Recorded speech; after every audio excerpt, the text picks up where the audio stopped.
Welcome back, everybody. Time now for game number 2 of Na'Vi versus the 4 Anchors and Sea Captains. Hopefully things are fixed here on our end for game number 2. I'm GoDz, joining me is Synderen. How are you sounding? Like this. Like is this? that good? That sounds good to me. I'm happy. I'm hoping this is good. Yeah. Hopefully the stream's happy. Yeah, sorry about that, guys. Give us feedback immediately to let us know if this is... Well, hopefully it's better, but if it's the way it should be, that's really what we want to know. Yeah, sorry I cut out there toward the end, but as we saw in that game, 4ASC got off to a really good start. Like they needed to. They make pretty much 1 or 2 mistakes, and Na'Vi get 7,500 gold from it. They took like 4 towers, and immediately went to push the Rex top, and the game just ended. So I want to call that more of a strategic win than execution, to be honest, because I think 4ASC actually played it pretty well in the start. I guess one thing to highlight was the Midas pickup on Spirit Breaker, which didn't really seem to fit the game plan. But apart from that, I think they did okay. Yeah. It just seemed crazy that the one mistake that led to a 7k gold change was just one Magnus pickoff. That shows to me kind of how much Na'Vi had, like, how much more room for error they had when 4 Anchors, one slight slip up where Magnus goes into the Radiant jungle, he dies, leads to a Roshan, and then every tower on the map falling. So I think there was an element of outdraft there as well, as far as 4 Anchors had to play it 100% perfect from start to finish to stand a chance of winning. Yeah. Well, they're going to take a different approach this time. This is a very different opener. Na'Vi will be first picking the Vengeful Spirit, and, well, they picked Venge last game too, but this time around 4ASC with some new stuff. They're bringing out their Chen, and perhaps we're going to see them trying to... I don't feel like their lineup in the last game necessarily had that much of a problem when it came to objectives or pushing, but now they at least have a very good opener for that. Chen with the creeps, being able to push towers and secure Roshan.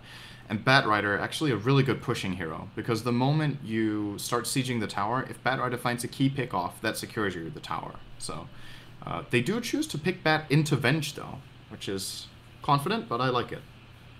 Yeah, if it's a hero that you feel really good about, like, why not? I feel like even against the Vengeful Spirit, yeah, you've got a counter to it, but it's still just a good hero in its own right. Its ability to kind of rotate back to the jungle later on, you can kind of always guarantee some ability for the hero to tempo control the game, so I don't think you just stop picking the hero when you see the Venge, necessarily.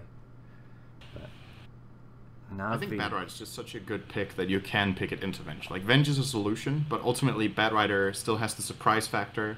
If he has a Force Staff, you need to be very quick with the swap. It's way easier to swap with it when it's only a blink. But toward the mid-late game, Batrider just also provides a lot of utility, even without lassoing. Just the Firefly to secure for example, the Roshan pit and stuff like that. Giving really good vision lasts way, way longer than the Wave of Terror. So, still a lot of nice utility, and Sticky Napalm is ridiculous. So. We'll see what Na'Vi look to go for here. They've got the start of some minus armor here. They banned out the Shadow Fiend, which they picked up last time around, but I imagine 4 Anchors may be considering either a Drow or a Visage ban in that second stage, especially the Drow Ranger if it's still available. And Na'Vi pick up the Queen of Pain, so normally picked up as like a kind of counter in the mid lane if you want to try and dominate the mid lane against a melee hero or against something like a sniper, but they just happy to pick up the Queen of Pain before they even know who Queen of Pain's going up against in the mid lane. Yeah, it's one of Dendy's best heroes, so I like the fact that Na'Vi go for it. It's not a great hero against Batrider in general, since Queen of Pain, very mobility based. If she gets caught by a lasso, can be in a lot of trouble, and is very, very fragile if you do manage to catch her out. But as far as dominating the laning stage and getting off to a good start again, Na'Vi with a similar opener. They start with 2 ranged heroes. Last game it was Venge Shadow Fiend, this time it's Venge Quap, and 4ASC realized that, okay, maybe Na'Vi just want to pull the same one on us again. So this time they ban out the Drow, and it's going to be a very different game, I think, with Dendy playing a more active role in the mid Quap instead of more of a farming role in Shadow Fiend. Yeah, I think this maybe puts... It's off lane, but that's weak on Dire, I feel. Yeah, yeah. Unless we see maybe more of a traditional Havos safe lane farmer, although the Troll banned out already. The Juggernaut's still available in the pool, but we'll see what Na'Vi maybe have in mind. I imagine they'll get something that can benefit from the minus armor of Revenge, something that can take Roshan, which is where Jug seems like a pretty solid pick for Na'Vi, but it's still another ban left for 4 Anchors, who may even want to go for the Juggernaut themselves, as we saw last game, is a hero that Matumba Man tends to lean towards. Yeah, I think the Jugger is a really hot pick for both teams here. It's great for 4ASC's lineup, in my opinion, for pushing the towers with the Healing Ward and Chen's creeps, and All right, never mind. Lina. They're gonna counterpick the Quap. This is one of the strengths of Quap is, of course, or I want to say the main strength, but she was changed a bit, so she actually does more than just dominate her lane. But obviously, a big part of Queen of Pain is winning the mid lane. Lina is one of the very few heroes that is actually favored in this matchup. Lina wins the lane against Queen of Pain. And it's because Queen of Pain, a big part of her lane dominance comes from moving in and casting Shadow Strike on the target. But whenever you try that, Lina can always trade with Light Strike Array and a Dragon Slave, and if she has points in Fiery Soul, she can just hit Quap a couple times, and it's an easily one exchange for Lina. Has a range advantage too, by being, I think it's 670 these days. Lina's range is ridiculous. And maybe Na'Vi just take it one step further, and they pick a Zeus against the Lina, and maybe they safe lane the Quap. Yeah, very possible. I mean, theoretically, could even offlane the Quap if you have like some kind of a dual lane going, like an Earthshaker or a Lich or something to go with the offlane. But pretty fast draft now coming up from the two teams. Forankers pick up their secondary support in the Witch Doctor, give their team a bit of extra team fight, which they were kind of lacking with the Lina being very single target. The Batrider also that single target initiator, so we'll see Na'Vi now look to respond. You mentioned the Zeus could be going mid now with the Queen of Pain. Zeus, one of Phobos' best heroes. Back in the ASUS.Polar days, though, he made Zeus look incredibly strong when he ran this mid, so maybe it's going to be something he even takes to the offlane. They could do that and get an AA support. I think AA is really nice. Alright. Okay. Never mind. That's not a hero I would have guessed for this lineup. Are you telling me you didn't predict the Bounty Hunter pick, Synderen? I don't believe that. I'm not... Oh, it's... They're picking fairly quickly, like you pointed out. This Bounty Hunter took them a little bit of time, so... I'm guessing the idea of the bounty is just to run after the Chen, right? If you see the secondary support is one that does not have a very good stun or a very good slow, Bounty Hunter can most of the time just run after Chen, get half the experience, maybe steal some last hits. And if you can't just dust him out and kill him with, say, you have like a Venomancer with an extremely long slow, or maybe you have a hero like Shadow Demon and you can disrupt and surround him with Chen creeps or something like that where he gets completely caught and shut down. Witch Doctor can't do that, so Bounty Hunter here can probably just run after Chen as he wants, and that's a really big advantage for Na'Vi in the start. Yeah. It seems they've really picked towards the kind of lane dominance here, although the Queen of Pain, as you kind of mentioned, if you send Queen of Pain mid, you won't have that lane dominance against Selena, but Bounty Hunter can keep the Chen out of the game, prevent him from leveling and farming, even just scatter any of his ganks. You've got Venge, who's just a good roaming early game support as well. Both teams still seem to need their safe lane farmer, though. We mentioned the Juggernaut, bit surprising that maybe neither team has picked that up, but we'll see if it was going to be a Jug ban or pick here, and as we lead into our last picks for the two teams who seem to need their Havost and Matumba Man heroes. Yeah, it's definitely Matumba for 4ASC. For Na'Vi, Havost does play Queen of Pain. Okay. They've done it quite a few times in the past, but you're right, the most likely proposition is probably to put Zeus off lane because it's going to be Zeus versus Witch Doctor +1, since Bounty will keep Chen busy all the time. And then they can do like kind of a 2-1-2, but where the Bounty Hunter support isn't really laning, but more of just counter jungling. If that's what they do, you are indeed right, it's going to be a close hero. But there is, of course, also the alternative that we mentioned, safe laning Quap and putting Zeus mid. But then Na'Vi don't have a physical damage late gamer, unless they offlane that one, but then it's not going to get good farm. So, all in all, probably most likely that they get a carry here that deals with AM. Yes, so they see the anti-mage. They can either go super late game with a Havost hero or get something which is more physical damage based and can fight him. Like, I mean, the Jug still seems like a really solid pick in general, but we'll see what Na'Vi have in mind. Something I don't think we're going to see, but I think I've seen it once or twice before, is the Havost Bounty Hunter as a safe lane farmer. It didn't particularly seem amazing, but it is something Havost has done a few times before. But doesn't seem like a likely go-to. Whoa! I didn't recognize that fellow at first. Total rework. Who's this hero again? Yeah. Well, I like the rework though. But regardless, I think this pick is really, really good for a couple of reasons. Void and Zeus and Quap have ridiculous synergy. Any good Chronosphere here gives kills. That's just how it's going to be. All of Quap's spells have decent range, especially Sonic Wave is super easy to hit in the Chronosphere. If the Chronosphere is very poorly placed, maybe you can't hit the Scream, but at least you get the Sonic. You will hit the Zeus ult. If Zeus is in the periphery, he can cast maybe 3 or 4 spells during the Chrono, like double Arc Lightning, 1 Bolt, and his ult, and that's 4 procs on static field. So the damage is off the charts for the Na'Vi lineup. This means that even if 4ASC get really good farm on the AM, I still think Na'Vi's lineup can fight them around the 30-minute mark, which is when AM usually peaks, because the entirety of 4ASC's lineup, apart from the AM, will just be torn to pieces with a good Chrono. Yeah, and even if Anti-Mage can survive, it's always going to be like, what can he get done on the map? And for Na'Vi, as Void gets farmed enough, like the Anti-Mage has to be scared if he tries to split push against a potential Chronosphere, so we'll see how things work out. It will be that support Bounty Hunter. Synderen going to be playing that kind of 4-position role, looking to harass down the Chen on the Bounty Hunter. The rest of the Na'Vi side will have DK Phobos on the Zeus. Dendi going to be running the Queen of Pain. Vengscore on the Vengeful Spirit. And it's going to be Havost playing the Faceless Void. On the Radiant side, we've got Team 4 Anchors and Sea Captain. Down 1-0. Trixie, the offlaner, going to be playing the Bat Rider. We've got Boogie playing the Chen. Nemphy going to be on the Alina. Varlix on the support Witch Doctor. And then Matumba Man on the Anti-Mage. So Nico scanning out these 3 heroes here. They've already laid down a Sentry Ward. They're trying to hope that that Suniko walks into it seems. But so far, no luck. 30 seconds to battle. Yeah, well, it's not unlikely that, well, I think if they want to pull this gank off, I think Varlix is just in a bad position, honestly. He's standing in the middle here. If he hides behind the tree line, it's possible Bounty takes 1 step further to the left and does get caught. But now he's going to see their position. They see him. Wait, maybe not. No auto attack. Here we go. Very nicely. This should be first blood. Anti-Mage even blinks in. Will he get out of range? They've got a second Sentry Ward. They'll dust as well. First blood. Very nice. Good job just faking out. And Suniko thought he was safe because no one was reacting there and does get the kill. They do get the kill on him. Who got the first blood? Witch Doctor did. Witch Doc. So that's very quick boots for the safe lane support is always very nice, especially with Chen probably still gonna... He's probably still gonna be hunted by Suniko. And then the Witch Doctor is gonna have a way better matchup against the offlane Queen of Pain of Dendi. With the boots, he should have a decent shot at shutting Dendi down. Yeah, so Na'Vi do react to the Lina pick by sending the Zeus mid, although it won't be Dendi on the Zeus. So DK Phobos going against Lina. Zeus versus Lina, a bit more of an even 50-50 matchup, do you feel?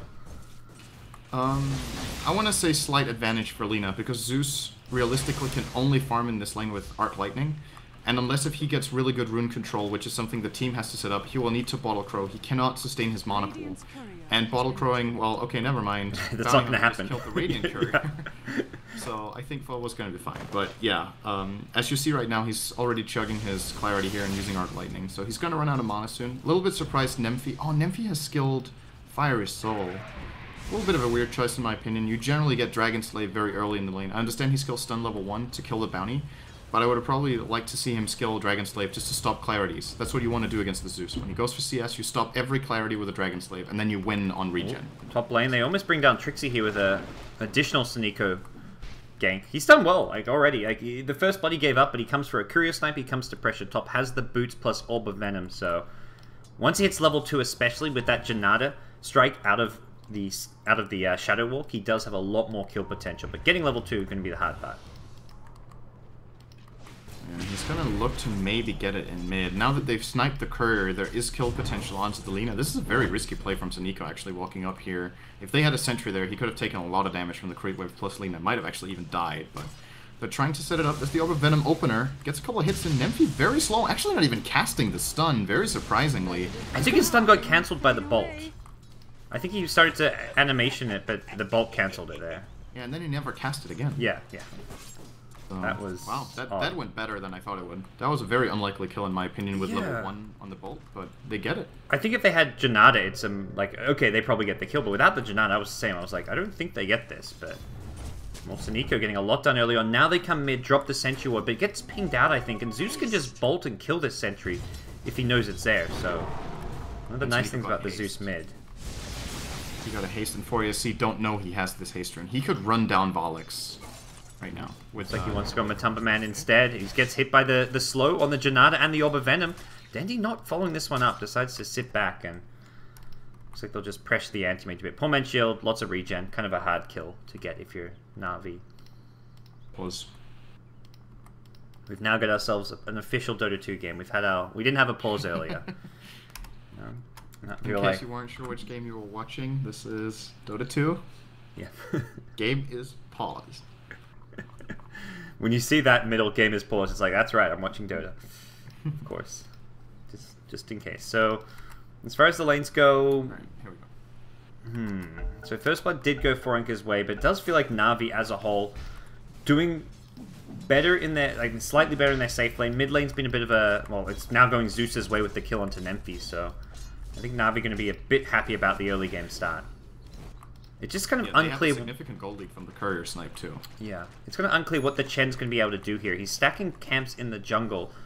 Wonder if he's going to look to farm. It looks like he's going to come farm this himself and not leave it for the Bat Rider. Nice cask. The body block from Suniko, though. Varlix is in a lot of trouble here. There's going to be an anti-mage blink in, but no counter kills going the way of 4 anchors. Yeah, this bounty hunter is actually causing them serious trouble. Dendy's going to bottle him. They might double bottle him. They actually do. He's going to come And leech now at 6 it's gonna speed go- too. Oh my. This, That hurts. he may That's even level steal. 3.5 for bounty. He could steal a creep, but he's going to go for the Chen kill instead, it seems. Dendy blinks in. They're looking for the kill.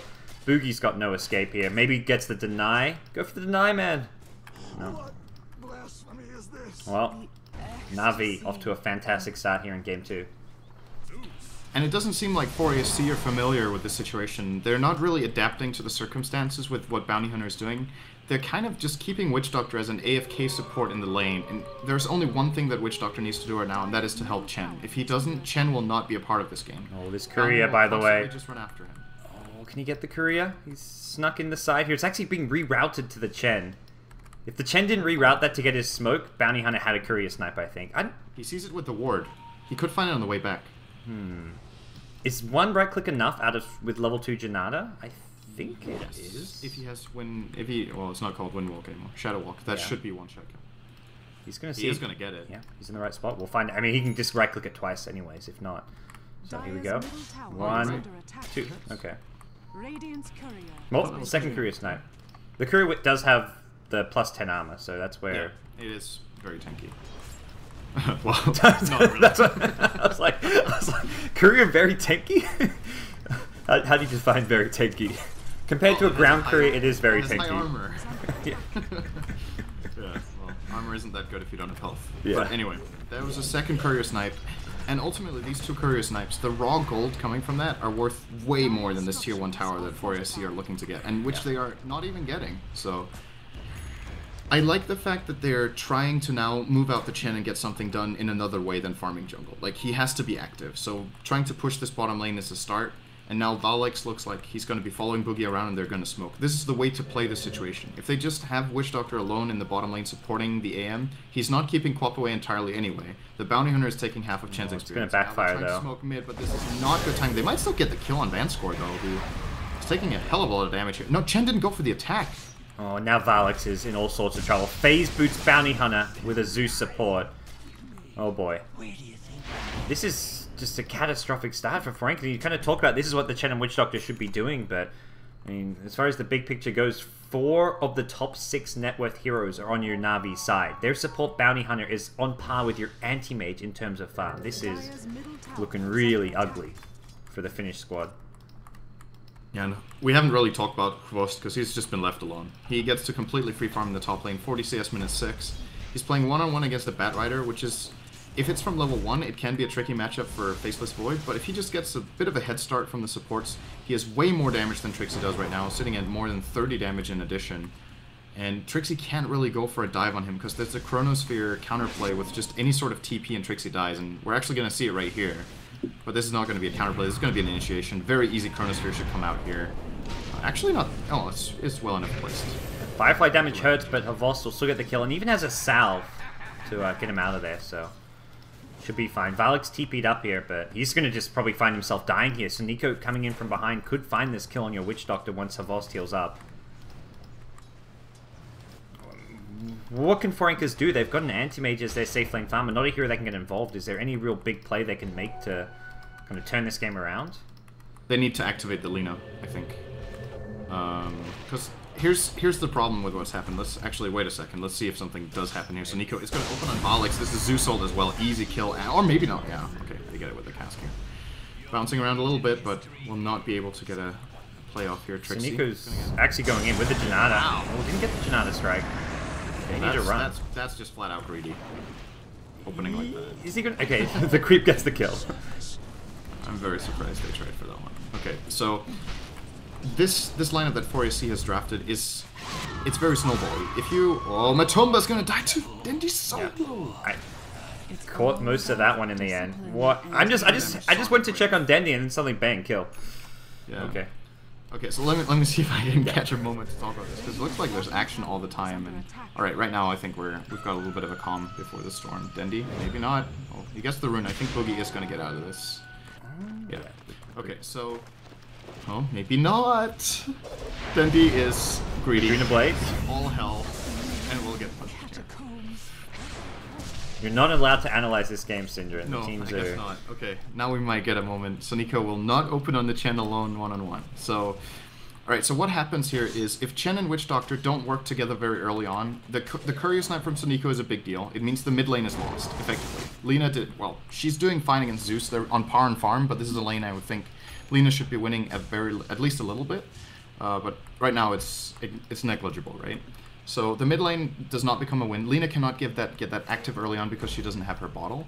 Then they find the kill in the bottom jungle, and then Soniko steals half of Chen's experience. And so Chen's level 3 at like minute 6.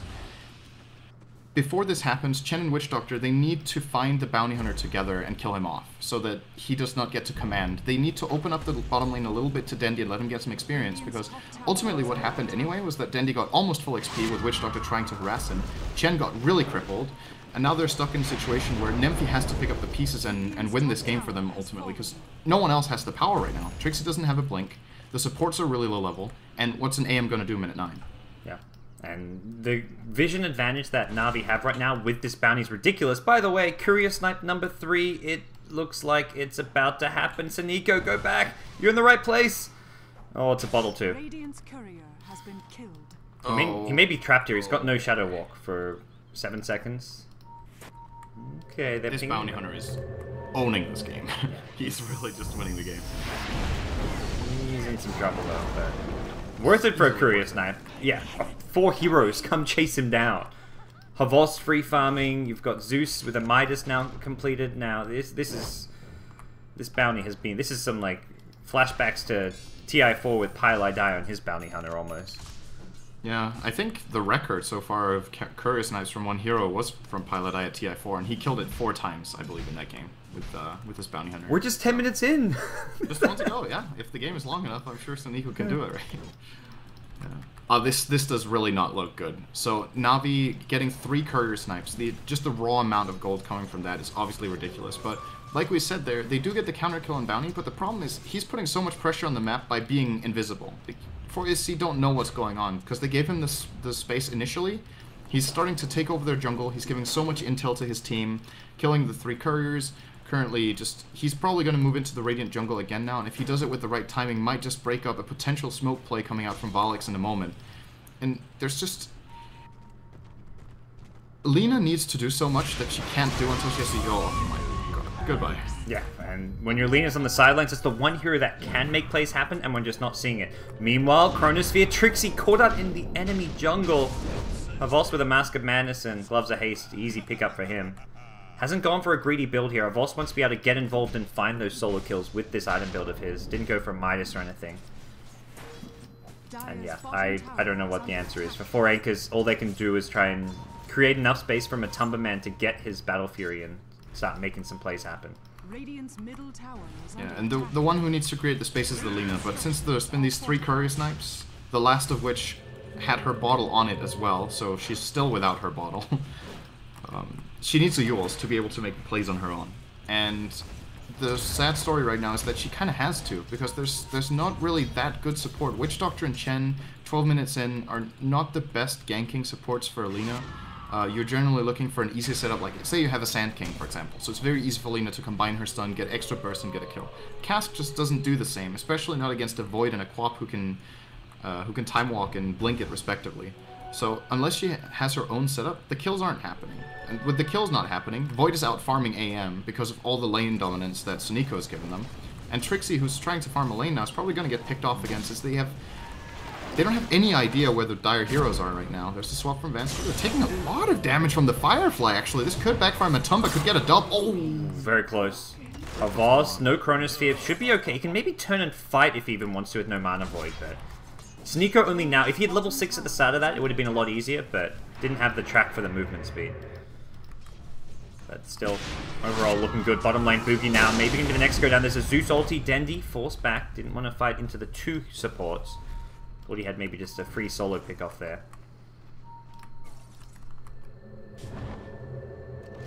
Boogie hasn't earned, so he will be able to get himself up and running. Not an item you normally see on a all eyes Chen. Lina Yeah. right now.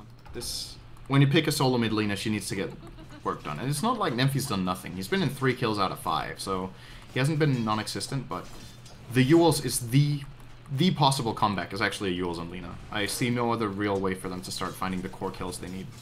Apart from Blink Bat, but, well, that's also 1,000 gold away minute 13. It's going to be very late. Sonic Wave Scream. Dendy wants in onto Varlix here. It's TP towards the Lina, but Lina wasn't really ready. Hits the stun now. Dendy going to sidestep, but Laguna Blade will still get the kill. Nymphy gets 1 in return. Gets him close. Yules, I think. Yeah, very close. Just needs the Void Stone now. About 800 gold away. Not as close as he'd like to be. I'm going to check the bottom rune. This, yeah, looks like it's going to be fine. So Nico is alone. So he will concede the rune to Nymphy. Just a stun for good measure in case Bounty's there. Gets the Boogie throws a blind dust, but doesn't find anything with it. The Dire Vision right now is just sees so much. You can see into the enemy Radiant jungle and also block off this big camp. You can see between the tier 1 and tier 2 towers mid, maybe set up some courier snipes with that, as if Saniko's not had enough. And he's just being a mobile ward himself. That's the thing, you've got the wards, but on top of that, Saniko in the enemy jungle is constantly finding out where 4 anchors are on the map. And just look at Chen's itemization here. Just tells the tale of the game. This is not what you want to buy as Chen. This is what you buy when you really have no alternative. He's going Treads Earn, so very cost-efficient strength items to get health. Oh, they missed the stun!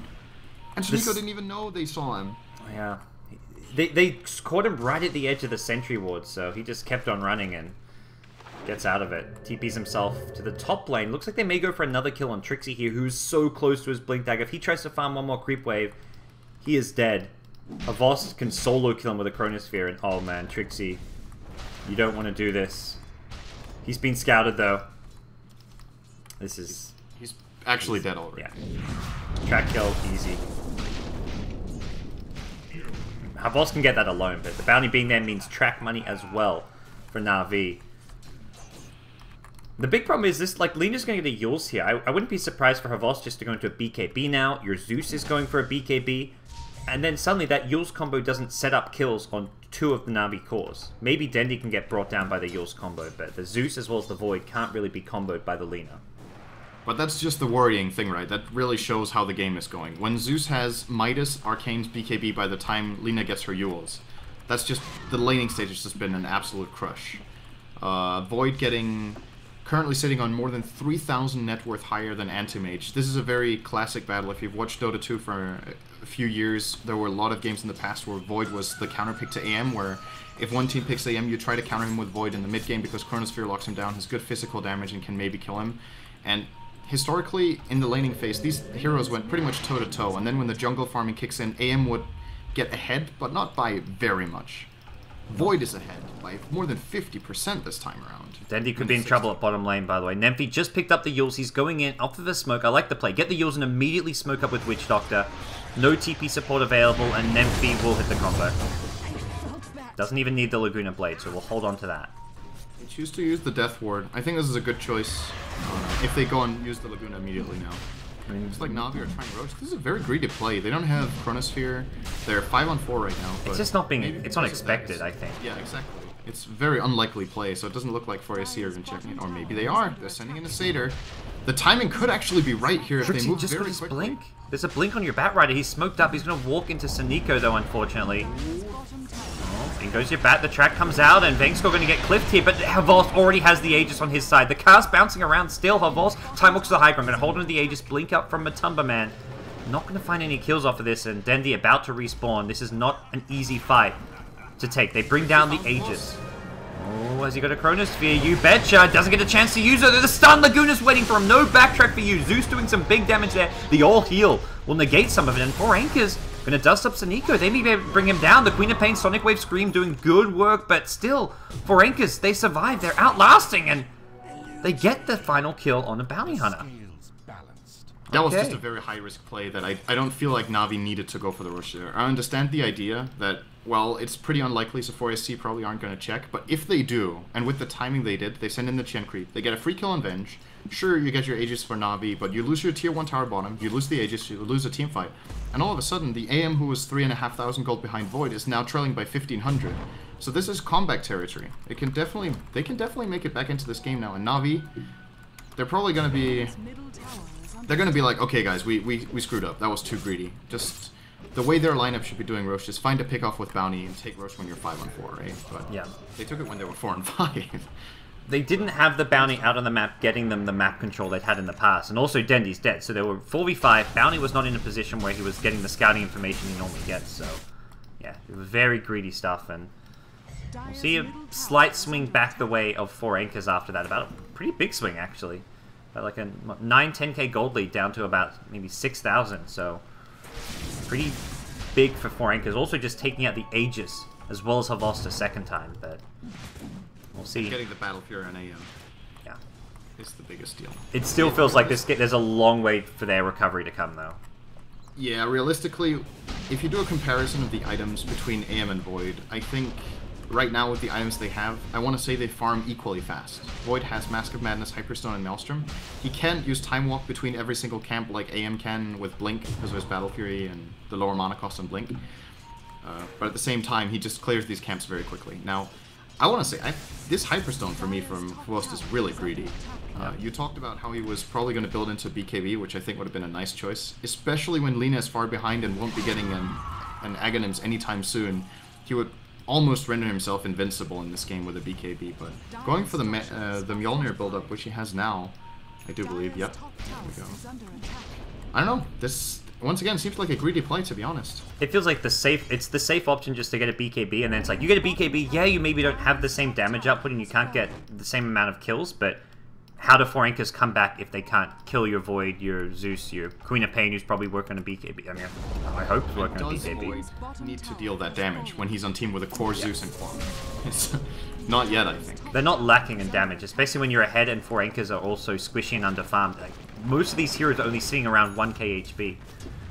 Mid lane now, they're looking to set up an initiation here. Dendy gonna blink in with the Orchid, not something they were expecting, but they've set the bait here. Dendy gonna get taken out here. The send back is gonna happen. You know, not gonna see anything come from that. So Dendy just blinks into his own demise there, and without the Void being there for the Chronosphere, that's just not a fight Na'Vi wouldn't be taking. This is where I want to say both teams, but actually it's probably more important right now. Oh, nice, an Iva Van score. I think you buy a gem now if you're 4 ESC. On any of your heroes. Bat Rider will have the 4 staffs, and there we go. Very nice choice. See, a lot of Chens in this situation will buy into the Ags. They're like, oh, I have a point booster, I'm more than halfway to my Ags. The way to come back into this game is to get map control. They have to know that Na'Vi have really good vision. The Bounty Hunter is being a nuisance. He must have placed some good wards. Chen can now counter out the wards. He can counter out Bounty. And if they get one good pick off on Bounty, they buy themselves a minute and a half with kind of safety for the AM, so to speak. They maybe give the gem to the Bat Rider. It may just be like, pass it to the Bat, who's kind of like one of the best gem carries there is, while he keeps on farming towards his 4 staff, but... Well, buying gem and putting it in base is not a good Yeah, I was about to say, the courier's back at base. I'm not sure about that. Especially with the Bounty sniping so many couriers, could find that getting picked off. Nenfi, by the way, has not gone next into the Axe. He's picked up a Shadow Blade on Lina. What do we think about this item, Sind? It's really good for the way he wants to play the hero right now, as it looks. He's taking a lot of initiative himself and is looking for solo pickoffs. And this counters the BKBs effectively. He's going to solo kill Dendy here. Yep. This is a kill that he gets with the Yules too, or he could just Yule Dendy, stun Dragon Slave and ult. But against the Zeus with BKB, he can actually potentially solo kill the Zeus starting out from Shadowblade. It allows him to move around the map, avoid the intel of the bounty. And maybe there, if he doesn't have the Shadowblade and he has, let's say, Yules and Ags, he might not find Dendy in the first place because Suniko informs his team that it's happening. So I actually like this choice, but it can also backfire. Trixie, speaking of backfire, gets... A loose Trixie, Valix, TP out, no bash from Havost.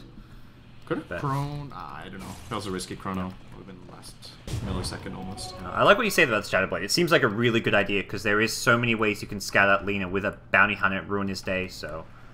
It does seem like a nice little pickup here, and you know Na'Vi are going to go for those BKBs, so a Shadow Blade initiation, as you said. You can get those kills despite the BKBs if you lead with a Shadow Blade stun.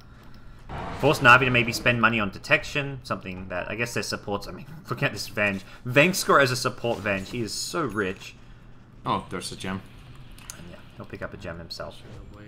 Well, so the other thing is they're playing as Bounty Hunter. So if Nemphy gets tracked at any point during the fight, he has two choices. Either he cannot use his Shadow Blade aggressively, or he has to self-fuels to remove track. And the moment he does that, he has to land his stun from the Shadow Blade. Now, if there's a gem on the Venge, then it doesn't really matter too much. He kind of can initiate with Shadow Blade.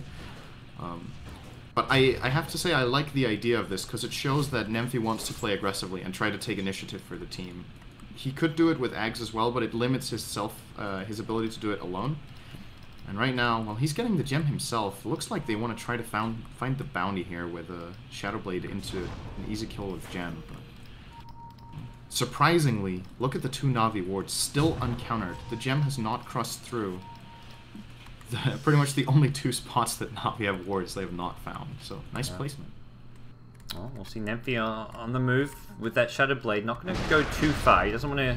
And at this point, he doesn't know about the Na'Vi gem, but we could quickly see him run into a Dendi Queen of Pain gem and get picked off. So that would be an end to his pretty big streak, not to mention the Radiant gem being lost here would be pretty bad for Anchors. So Na'Vi playing things slower now. Bounty's picked up an Ogre Club, so it looks like BKBs is going to be the name of the game, with multiple BKBs coming out. All the Na'Vi heroes, apart from your Venge, have started work on a BKB.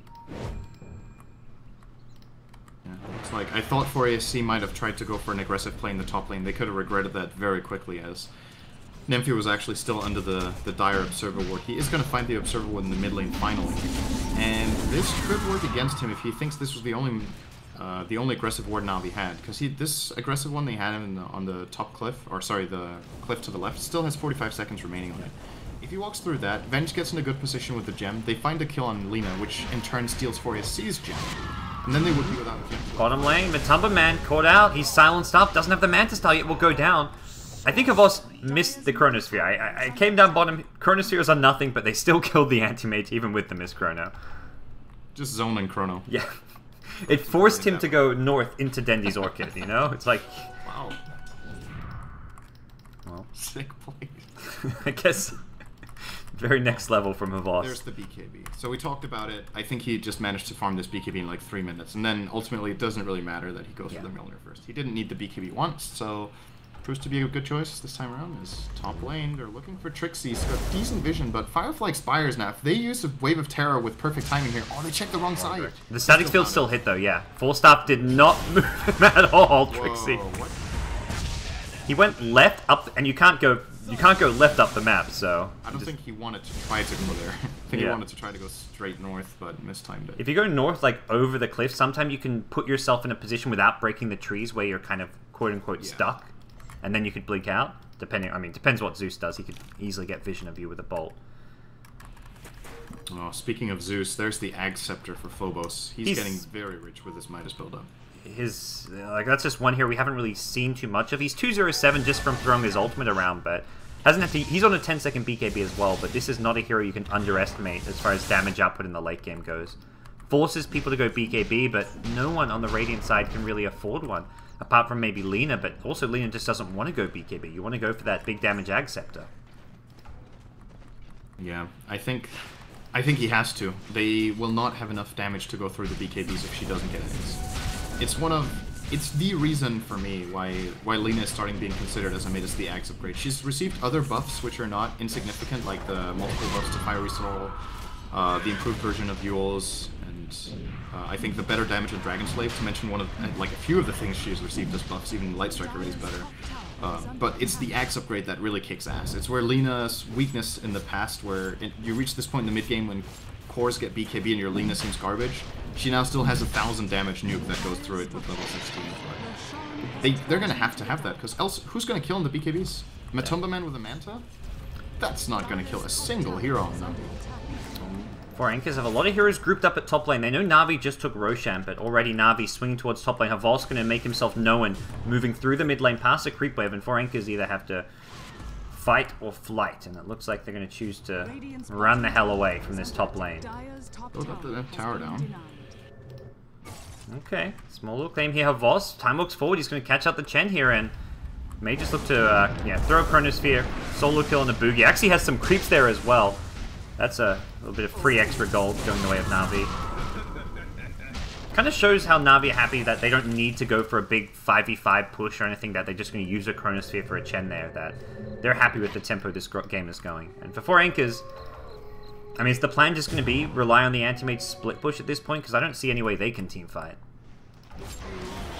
I don't know what the win condition is for their lineup anymore. They lost their gem, yeah. That's the biggest kill they can get on the map right now. So the problem with 4SC's lineup is, like, when you look at it, the lineup and how it's built, it makes perfect sense. You get AM off to a good start, you put some pressure early on with Witch Doctor and Chen, Bad Rider gets a Blink, Lina gets her Yules, and you start playing skirmish while AM farms and split pushes. And then ultimately you hit critical mass when AM has 3 or 4 items, your Chen has maybe an Axe Scepter, and you start pushing high ground. But if your early game falls apart like it did with 3 courier snipes and your support's getting killed over and over, then all of a sudden your win condition, which was based on a good early game, is almost non-existent. Your only late gamer is an AM. Lina can get strong, but she does not scale like a Void. And on the Na'Vi side, you have Track Gold, you have Venge's Aura for both the Void and even the Queen of Pain. Zeus, kind of negligible with the Aura, but Zeus is still a really strong late gamer. Once BKBs are down, he has like the highest damage output in the game. So it's just seeing the win condition here for 4ESC, it feels like they have to find a really good smoke gank, maybe get high ground, force buybacks, and then get another good fight, or they have to get a Roche, but that just seems impossible right now. An anti-mage as a late game carry is normally decent in the late game because he out-farms heroes, because he's such a good farming efficient hero, but when you're behind the enemy carry, suddenly anti-mage is not really that good late game carry, because he's behind the Void, on par with a Zeus and a Queen of Pain, so from that point of view, this is not going to be a good game for the anti-mage, even if you get to the late game. That's a really good point. He's generally, if AM gets very good farm, I would consider him one of the best carries in the game at minute 30, and not even top 10 at minute 60. Yeah. And now we have Void, who is arguably top 3 minute 60, or at least top 5.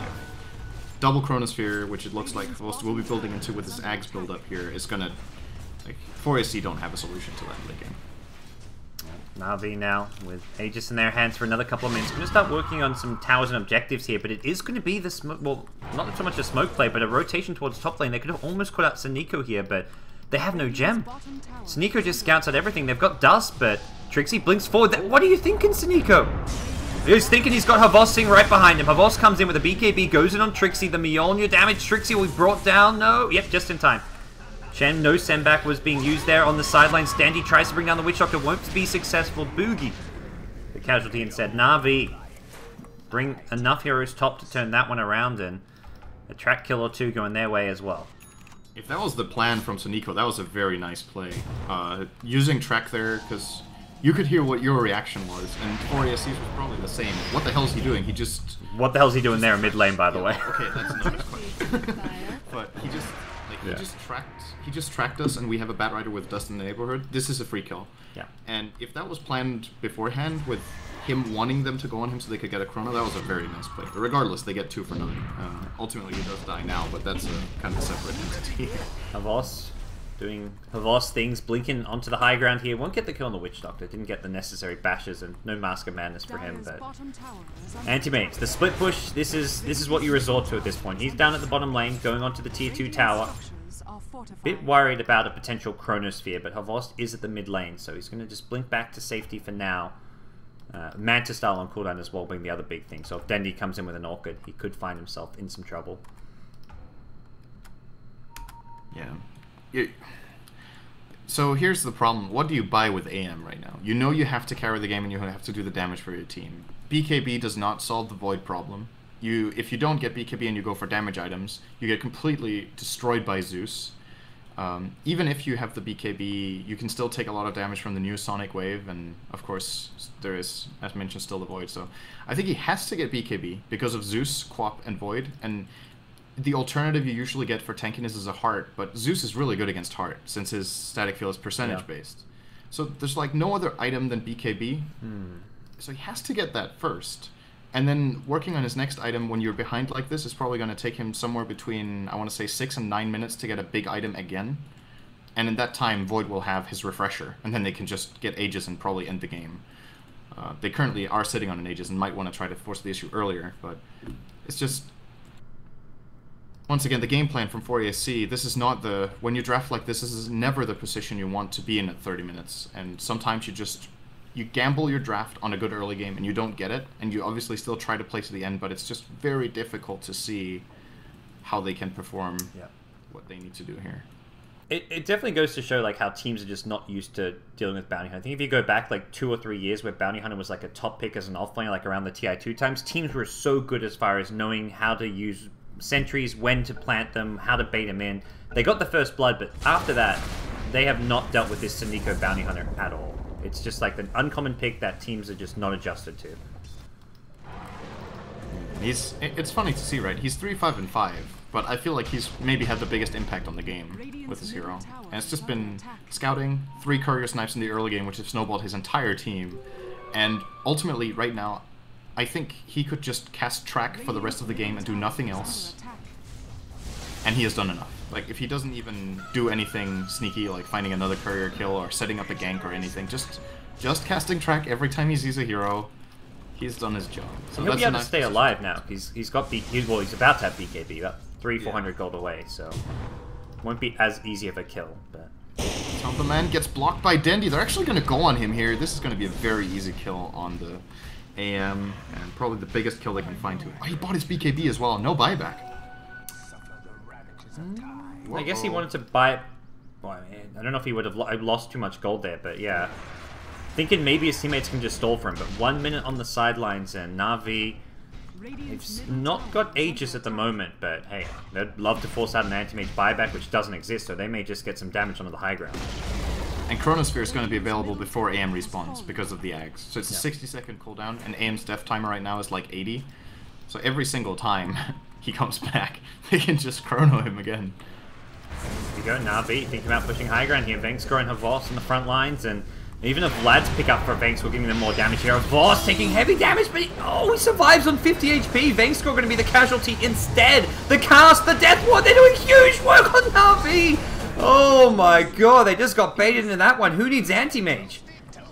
Wow, that was an incredible cask right there, and Havos lucky to get out alive here as Nemphy just really drops a lot of damage there. Choosing to go for the BKB over the Ags. With an Ags there, that's a kill on Havos, but regardless, very big fight for 4ASC here, getting the 3 kills. And when you're behind like this is going to be like a 5k gold swing probably from that fight. AM gets some time to farm. They're going to need more of this, and I think Na'Vi won't make the same mistake of going high ground without Aegis again. So next time around, Vost will not be forced out, but rather they have to drop the Ags ult, or sorry, the Lina ult on Void to get the Aegis, and then the question is, can they take the fight afterwards when he is in it? They just didn't have their, like, Zeus didn't have ultimate for that fight as well. Next time around, Zeus is likely to have a refresher Ags ultimate, so start the fight with 2 Ags Zeus ultis. You may have a Chen on your side, but you're not going to negate enough of that damage with that Hand of God. There is now an Ancient Granite Golem, though, for Boogie, so he's boosting up everyone's HP by a decent amount. But yeah, this Zeus is a problem. Yeah, his refresher, what are we looking at timing-wise? Oh, Havos also working on a refresher. They almost have both their refs, actually. Double refresher very soon. 1500 short, Phobos is 400 short. So they're going to get both of those and a Roche, which I think it's impossible for 4ASC to contest this one. Yeah. And then, well, that was a really good defense from 4ASC, though, and they're actually getting close to getting Ag Scepter and Witch Doctor. He's only 600 away from it. Nemphy is probably going to get Ags as his next item, so 2,000 to go for that. I want to say one more good fight for 4ASC, and they're definitely still in it, but the hardest challenge still remains, which is, can you win a fight against the double refreshers and Aegis? They do. They're pretty damn good. I mean, you say they're pretty damn good, but even if this goes to like 50, 60 minutes, do you see them having a lineup which functions at a 60-minute stage of the game? Because to me, it's like, Lina's a hero that will kind of fall off. Antimage, you kind of mentioned, is not even a top 10 60-minute hero. Like, does their lineup even win late game? Or does it have a chance late game? It does if Witch Doctor becomes the secret weapon. where they find some sort of a setup and they get a good death ward off. They have the initiation of Batrider, and if Lina ends up getting a Hex, they could be opening on 2 heroes simultaneously. If one of them is the Void, they can probably get off a decent death ward unless Venge has vision and gets a swap. It's so many things at once that need to happen. It is possible. Like, as I said earlier, very skeptical about their win condition, especially how things were going, but, I mean, their lineup can do this, else they would have GG'd out, right? Yeah. But it is a lot of things that need to click, and most importantly, Na'Vi, it feels like they have to screw up, too. Yeah. They've done it once on the high ground, so maybe they'll do it again. Yeah, I think 4 Anchors are going to struggle to survive the refreshers Aegis we talked about, but then, yeah, even if they do somehow delay things 10 minutes beyond that and get back to a more stable point, it is still Na'Vi who have the edge. But, yeah, like you say, it's not completely over. 4 Anchors have some options available to them. And, well, we will be seeing some, I mean, item progressions still continue to grow for these heroes. Antimage already up to 3.5k gold. Yelena's got 2,000 gold, and Roshan now respawning, which is very likely to be picked up by Na'Vi, especially with these fresh double refreshers on their side. Yeah, they're going to be really scary to fight into. The good news for ASC, of course, is these refreshers do not really deal damage. So, once again, if they do manage to get a good pick-off or a good opening, then even if Zeus has double refresher ultimate, it doesn't matter as long as the BKB is running on AM and Lina. Then the refresher for Zeus, sure, it's going to damage the 3 other heroes, but he wants to hold it until after this. So the way to go about this is to try to find an open on Quost and bring him down, because his double chrono is the scarier one. It doesn't deal direct damage, but obviously it will outlast their BKBs, and then Zeus is going to make quick work of everyone. He's just going to go the way of Phobos, surprisingly. I thought they were going to give it to Quost. This might make the high ground siege harder, to be honest. Voss doesn't really have the item slots for it, I think. I mean, he'd have to drop his Mask of Madness, which at this point, he kind of needs it for the damage. With BKB, Ags, and Refresher, none of these items really give damage, so he needs every bit of damage he can get. And he could try some next level shit with dropping, or having a courier next to him with a Mask of Madness on it, and item swapping, using Mask of Madness and swapping it back. But yeah. I don't know what happened to the Chen, but he lost his Granite Golem, so Boogie, just with these Black Dragons and Thunderhides, Ancients, which are kind of meh. They tank, but they don't really do a whole lot. Might find an opening on Van Score. E-Blade use from Trixie. Uh-oh. Oh dear. Haval's going to go in for the solo kill. The sandbag Trixie. Oh, that Zeus ulti secures that. Super effective.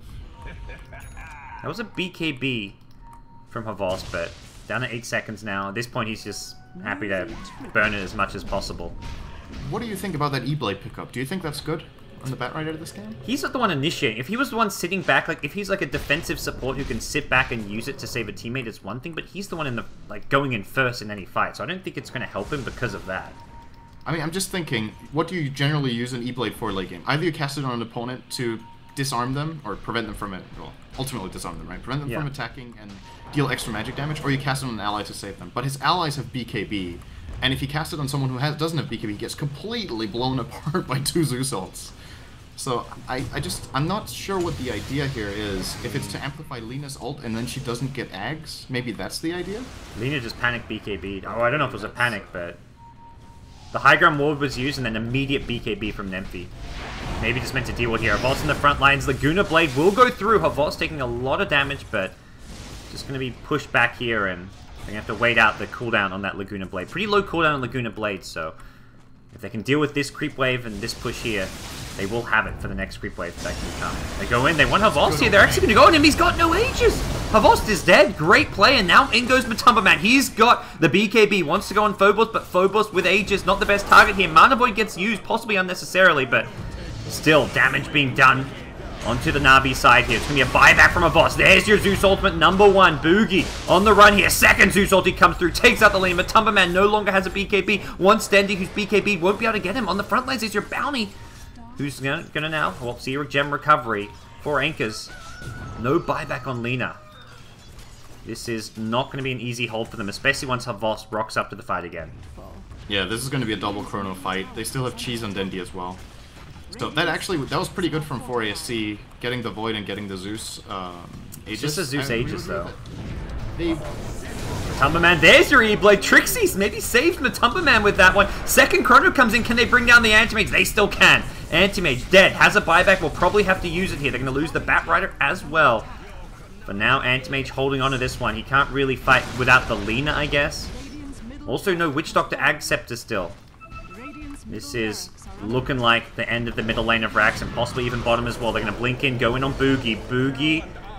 Ghost Scepter will keep him alive a bit longer. Anti-Mage will buy back. Has a Mana Void available. Blinks in. Can he get anyone with this? Nice Mana Void! Double kill onto Dendi and Bounty. And Avos is hit by the Maledict. He's going to die as well. Is there going to be a backtrack? He gets the backtrack! Oh! He was dead! If not for that backtrack. He might still die. I think he's still dead here. AM with one more blink and then Manta. Oh, nice. He jukes it. He's got the mana for a Time Walk. Can Matumba Man chase him down? Gets the slow on that as well. He's chasing and he wants a Voss. 8 seconds left. In comes your Zeus. Matumba Man doesn't have a Mana Void. He's not going to get the kill, on at least not onto a Voss. He goes on DK Phobos instead. Can he bring him down? Needs another bash perhaps. He's going to get the kill. Okay, that's almost, well, probably about just as... Havos had no buyback, so actually killing Havos would have been huge. That Mana Void was sick. And like you said, Havos gets a lucky backtrack on the last Maledict tick. I think that was a kill from Matumba Man if with a little bit more crisp execution on the blinks, but regardless, that's still really big for them. If they killed Havos, maybe we see a push down the other way. With Havos not having any buybacks, it would be just the Zeus kind of with the damage upward to defend. That could have been pretty big, but instead, Havos still alive with one Chronosphere at his disposal. Now they need to be careful. Like you said, no buyback. Okay. Trixie's really going to be looking for this. This is probably the best opportunity for us. To be honest, I think the best opportunity they're going to get at winning the game is right now. Nemphy on the side here. They see him with the gem. Oh, he misses the stun. Nemphy's going to be okay here. It looks like Na'Vi go in. The Chronosphere catches up Dendi, but Nemphy's still dead right off the bat. Time Walk in from Havos. Aggressive play from him. Matumba Man just going to turn and fight. But Zeus respawning in 10 seconds time. Looks like it's time to back off if you're for Anchors. Is under attack. I'm wondering... No, I guess I was thinking whether Nemphy should have tried to Yule Venge into a combo and then use his BKB. But the thing is... The potential counterplays from Na'Vi during that Yules is just way too much. The 2.5 seconds wait time is more than enough for Void to find a Chrono. So he kind of has to try to go for the stun there and just gamble it. And he misses it narrowly and gets killed. He probably dies anyway though, so he would have traded himself for Avenge. I mean, that wouldn't have been a good play either. So ultimately, probably shouldn't have done that. The big opening was maybe Trixie, who almost could have got the lasso on the Void at mid lane. There is a level 3 Venge swap, but we haven't actually seen that swap used many times this game to counter the lasso. And this is where we kind of talked about during the draft. You can still pick that into Venge. It forces out Venge to swap in and suicide half the time. But now Matumba Man, Abyssal Blade completed. He's going to find possibly Saniko at the top lane. I wonder if he's going to go in on this one with a Blink Abyssal. Does do so. Saniko has got mana still. No, he's gone down. Mana Void will secure the kill, and this just delays things. It forces Na'Vi to maybe TP heroes back to the top lane. They can't go for another push anytime soon. Nice plays coming out from your anti-mates. This game not over yet, Synderen. Yeah, the top tier 3 almost down here. 4 illusions banging away at it. So he's doing a good job here. They bring it down to 300. So this is when... Oh, I like this smoke a lot. They have decent pressure. They're going to have Matumba Man push out the mid lane, so there's at least one hero visible on the map.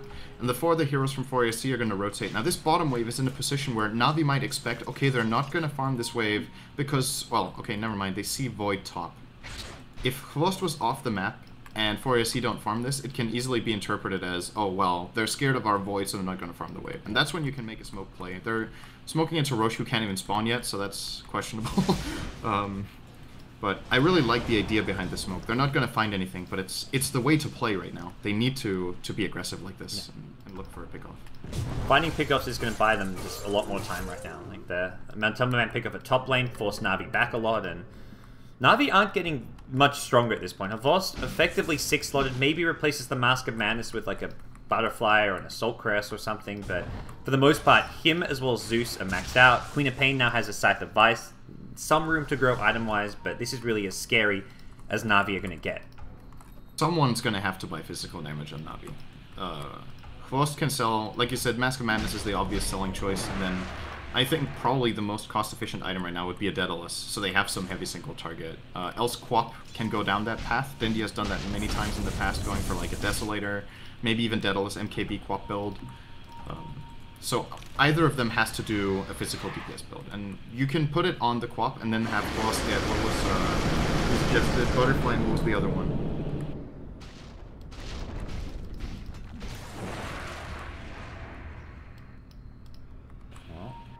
Very fast Roshan respawn, scattered out by the Chen.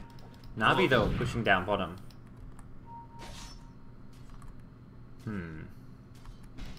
Hello? What?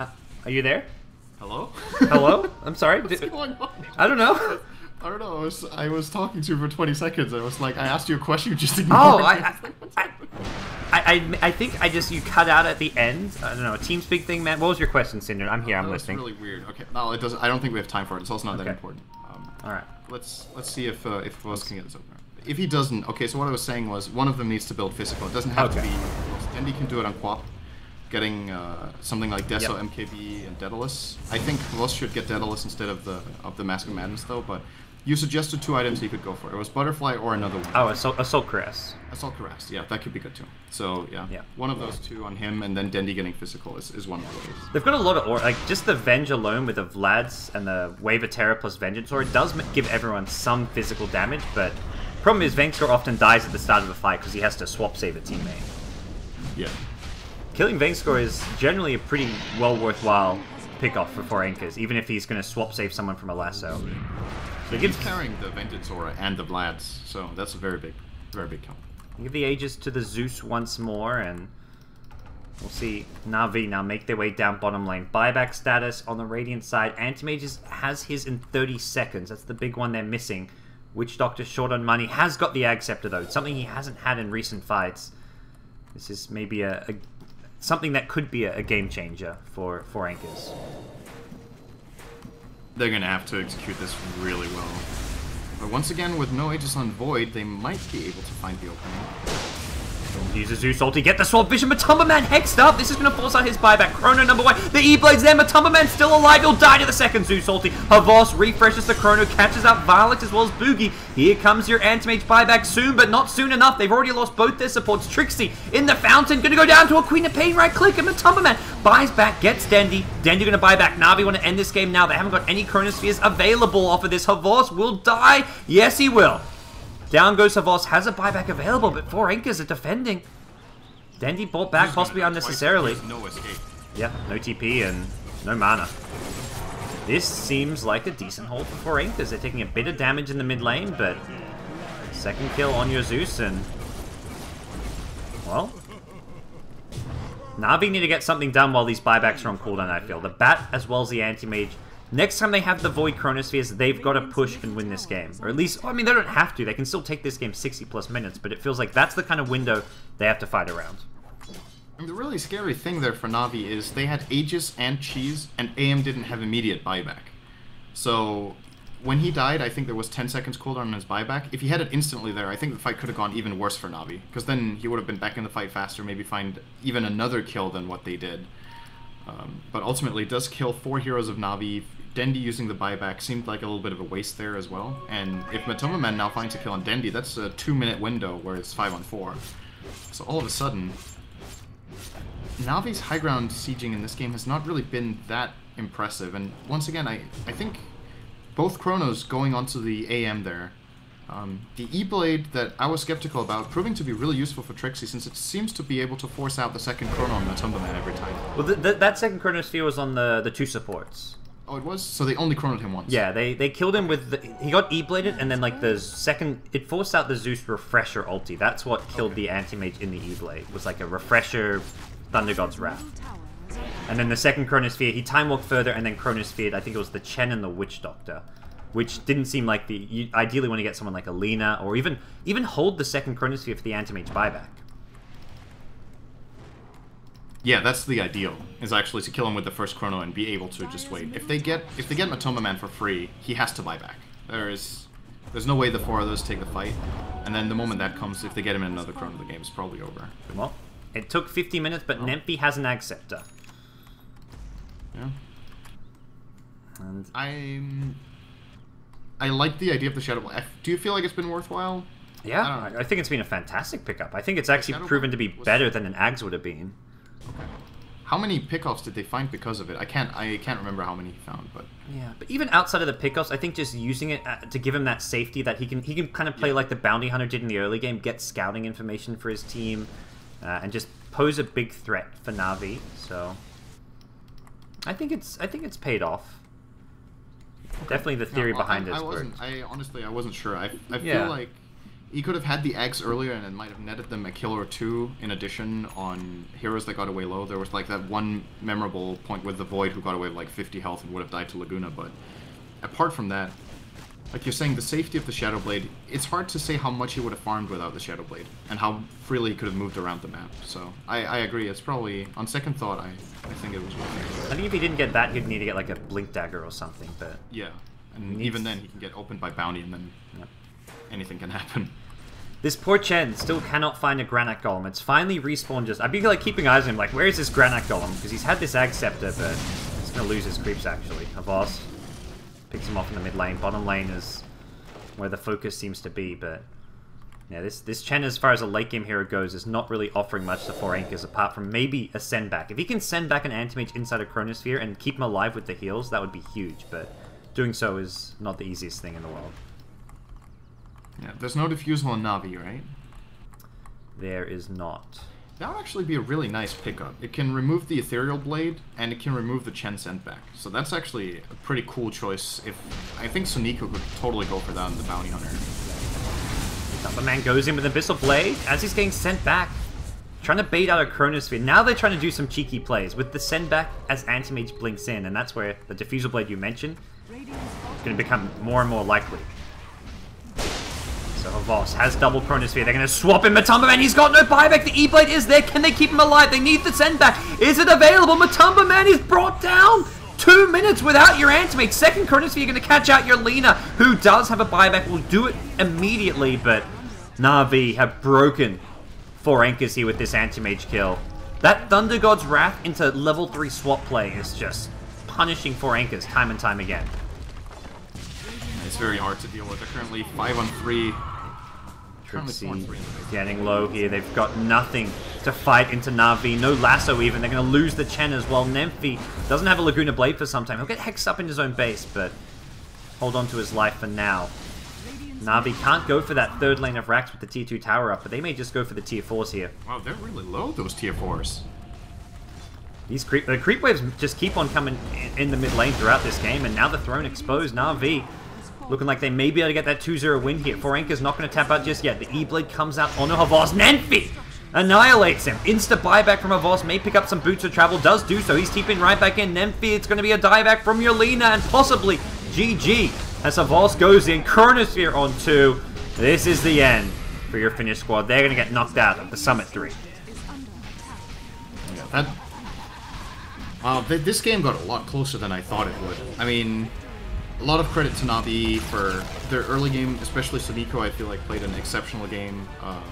In the series as a whole, in the first game, I think they gave they showed some weakness in the early game against 4C, but then their mid game was just really good. Like the draft, I feel, was a big issue in that game. In this game, I think Na'Vi they outplayed them in the early game, but they still, going forward in this tournament, Na'Vi are in the lower bracket. They can't afford to lose a series.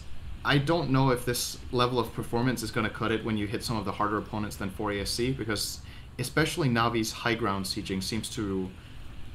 Their decision-making when it comes to the later portions of the game seems to need some work here.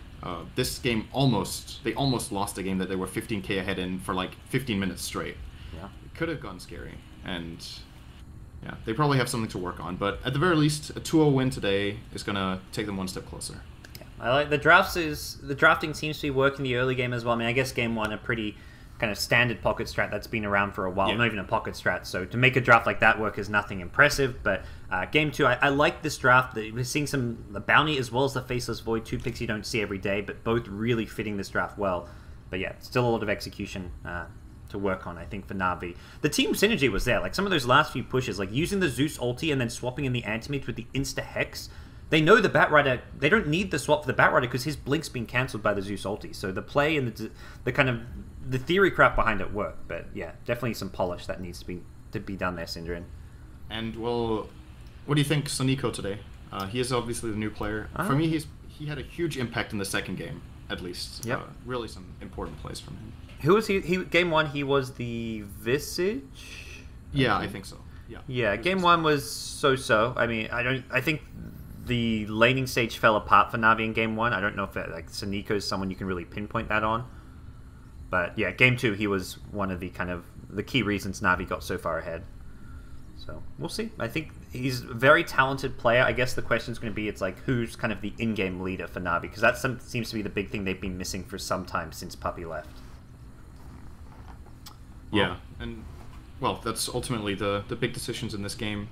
I wouldn't. It seemed like they were on the same page, though, right? It wasn't that the team were playing disconnected in any way. They knew what they were doing and they were going in, but the call itself just didn't seem that well executed with how they initiated into the base. But pushing high ground these days is incredibly hard, so I won't hold it against them too much. All right, well, we're done. Thanks for joining me, Synderen. If you guys want to follow and support my co-caster, check him out on Twitter at Synderen Dota, as well as his Twitch stream, which is also Synderen Dota, or is it just Synderen? Just Synderen. Okay, just Synderen. So, thanks. Any last words from you? Oh, well, enjoy the next series, I guess, Yep. which is in... Wow, that's in a while, right? This is in an hour and a half, I think. In an hour and a half. So, Cloud9 versus Empire in an hour and a half. That should be good. Looking forward to it. So guys, we're going to go to a break, and as said, an hour and a half before the next series. Check out some of the other Dota going on Twitch. I think there's some maybe ESL qualifiers and other stuff happening, but beyond the Summit 3 by Gigabyte continues in an hour and a half with Empire versus Cloud9. Lower bracket, one of those two teams getting knocked out. You'll want to watch it. See you then.